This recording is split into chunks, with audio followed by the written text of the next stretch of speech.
Ligtas na nakauwi sa bansa ang karagdagang batch ng 11 OFWs mula Lebanon lula ng flight KU417 sa NAIA Terminal 1 nitong linggo ng gabi. Narito ang balita ni Cherry Live.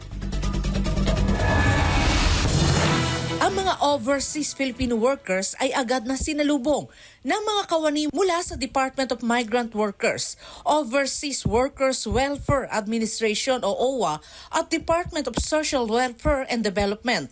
Bilang bahagi ng agarang tulong mula sa pamahalaan, ang mga repatriates ay agad na binigyan ng food at transportation assistance para makauwi sa kani-kanilang probinsya. Iniaalok din ang hotel accommodation sa kanila kung kinakailangan at may cash assistance na 150,000 bawat OFW na makatutulong para sa kanilang muling pagsisimula sa Pilipinas. Kabilang sa 11 OFW ang balikbansa na si Annabel Cardoza. 3 buwan pa lamang siya sa kanyang trabaho bilang isang household service worker sa Lebanon.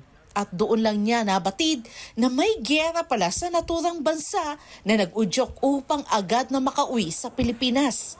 Tumanggap din siya ng tulong pinasyal na kanyang lubos na pinapasalamatan dahil kabilang ang kanilang lugar sa Bicol ang naapektuhan dahil sa bagyong Christine. Nagparipat po ako kasi hindi ko po alam na ano po sa Lebanon bago pa lang po ako doon, magti 3 months pa lang po ako, di ko po alam na may giyera po doon. Tapos, pasalamat po ako doon sa nagbigay pong cash assistance kasi po, lalo po ngayon, yung lugar po namin, binaha, maraming tulong po talaga yun.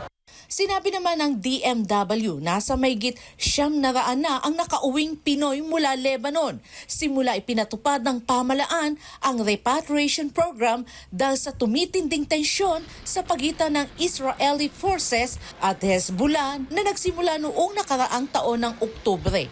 Para sa Diyos at sa Pilipinas kong mahal, Cherry Light, SMNA News.